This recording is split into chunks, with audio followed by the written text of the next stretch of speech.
Olá, eu sou Matheus Cerqueira e serei o responsável por apresentar a estrutura de classes e relações entre os componentes do nosso sistema de e-commerce para entregas com drones. Nosso sistema foi desenvolvido em Java, o que significa que separamos a lógica em classes distintas para facilitar a organização e a manutenção. A classe cliente armazena dados normais, como nome e CEP, e dados sensíveis, como e-mail e telefone. A classe produto contém o nome, peso e preço. A classe drone guarda o ID, o status da bateria e a capacidade máxima e a disponibilidade do drone. E a classe entrega, que é uma classe central, associa um cliente, um produto e um drone, além de registrar o peso e o status da entrega. Para gerenciar o banco de dados, utilizamos o padrão DAO, que isola a lógica de persistência e comunicação com o MySQL. Nas classes DAO, temos uma classe para cada entidade. A classe cliente DAO, produto DAO, drone DAO, entrega DAO. A função principal dessas classes é executar comandos SQL de inserção, consulta e atualização. Todas as operações nos DAO utilizam um bloco try-catch para garantir tratamento de erros de SQL e de conexão. A classe banco de dados é a única responsável por criar a conexão com o MySQL. Ela lê informações sensíveis de um arquivo externo, garantindo que esses dados não sejam expostos no código. A classe main é a que controla todo o sistema. A main recebe a entrada do usuário e coordena as chamadas para as DAOs e as entidades. Ela implementa funcionalidades e operações administrativas. Um aspecto importante do nosso sistema é o ciclo de vida do drone, que muda de estado de acordo com as ações. Estados principais do drone. Ele pode estar disponível e pode ser atribuído para uma nova entrega. Ele pode estar em entrega, e é o estado após o método iniciar a entrega. Indisponível, que ele entra nesse estado se a bateria cai abaixo do nível crítico durante ou após a entrega. Recarregando, quando ele está recarregando. E ao finalizar a entrega, o drone retorna ao estado disponível, mas com bateria reduzida. Isso conclui a visão geral das classes e como elas interagem. Olá, meu nome é Pedro e agora eu vou dar continuidade à explicação do nosso projeto. Bom, o Matheus já explicou grande parte do nosso projeto, as entidades, as classes auxiliares que vão fazer a comunicação do Java e do banco de dados. E agora eu vou explicar um pouco mais sobre as configurações desse banco de dados e toda a configuração do MySQL que a gente utilizou para criar essa database. Bom, eu vou abrir aqui o VS Code, que tem o nosso código do banco de dados. A primeira coisa que a gente faz é justamente fazer a leitura dos arquivos sensíveis. Essa leitura vai ser através do config properties, que ele contém justamente esses dados sensíveis, como o URL, a senha do usuário, e a gente vai fazer essa atribuição a essas variáveis aqui, que vão servir justamente para fazer verificações, verificações de administrador ou cliente, se a senha está certa ou não, e etc. Bom, aqui a gente vai ter a função conectar. Esse método aqui vai ser utilizado por todas essas DAOs que a gente encontra aqui na lateral. Essas classes auxiliares vão fazer justamente essa conexão através do banco de dados .conectar e dar os comandos que elas precisam para fazer uma inserção, uma remoção, um cadastramento de drone, por exemplo, e etc. Bom, aqui eu vou explicar um pouquinho antes da gente passar para a abertura do nosso banco de dados. Esse arquivo aqui é um arquivo .bat e ele é um do tipo compile run. O que acontece? Toda vez que eu dou 2 cliques nele, ele já vai fazer a compilação de todas as classes e a execução do nosso programa diretamente. Então, eu só preciso dar 2 cliques e ele já abre o nosso sistema de e-commerce. Muito mais prático, muito mais fácil.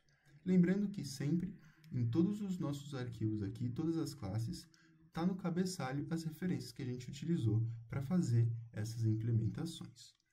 Bom, eu vou abrir aqui o CMD versão administrador para mostrar justamente essa parte mais interna do MySQL e mais interna do nosso banco de dados. A primeira coisa que a gente tem que fazer é passar os dados, né? O caminho do nosso server e abrir ele como raiz ou como usuário, por exemplo. Aqui eu estou abrindo como raiz, como administrador desse banco de dados. Eu tenho, então, que passar a senha dessa raiz e vai fazer a abertura aqui do nosso banco de dados, que a gente vai selecionar o banco que a gente está usando, esse database, certo? aqui a gente fez uns comandos que já estão prontos para não deixar essa apresentação mais longa. E a gente vai usar esse banco de dados aberto aqui justamente para fazer comparações se as inserções que a gente está fazendo estão corretas. Bom, eu vou abrir aqui rapidamente o nosso diretório e fazer, através da compilação e execução do nosso programa, através do ponto .bat, fazer a execução. Bom, aqui já abre uma janela com todo o nosso menu e todo o nosso sistema de e-commerce. A gente percebe que tem alguns dados que são de administrador e outros dados que são liberados, né? Acessos de clientes, de realização de compra, cadastramento ou sair do nosso sistema. Eu vou fazer apenas duas dessas opções, o cadastramento de cliente e a listagem dessas entregas, porque a maioria desses processos já foi detalhada na documentação desse projeto. Bom, vou começar fazendo o cadastramento de um cliente, vou botar o nome João, e para exemplificar o tratamento de erro que a gente faz, vou botar CEP1. Vou botar um e-mail qualquer, pedro@com, telefone 123, e a gente vai resultar aqui no cadastramento inválido, porque o CEP não está no formato adequado, fazendo um tratamento de erro. Justamente, um CEP inválido não faz sentido para um sistema de e-commerce, de entregas, né? Certo? Então, vou fazer aqui o cadastramento correto. João, CEP 123, 123, 123, fazer 12, pronto. Agora vai dar certo. pedro@com, 123. E agora, o nosso ID é 3. Então, para cada cliente cadastrado na nossa tabela, a gente vai ter um ID específico. Vamos lá verificar se esse cadastramento foi realizado de forma correta.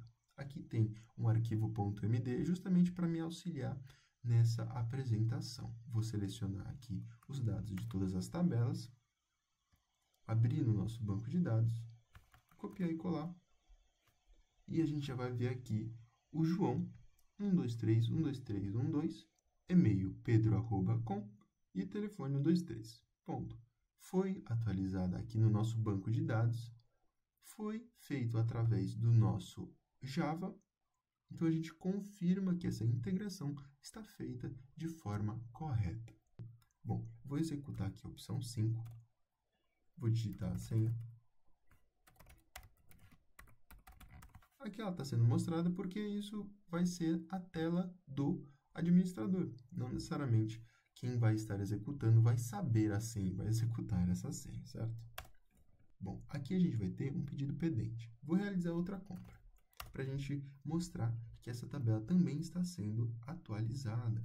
Vou fazer a compra com o nosso ID, deixa eu verificar, nosso ID é 3, digitar aqui o ID 3, fazer a compra de um café. O ID da nossa compra é 8. Vamos lá, listar as entregas novamente. Senha, projeto, @2025. E aqui está a nossa nova compra pendente. Vamos lá nas nossas tabelas do banco de dados e verificar se essa compra foi feita e realizada. Bom, a gente vai ver que aqui também foi atualizado. Data e horário, pendente, ID 8, que foi justamente o que a gente fez aqui, certo?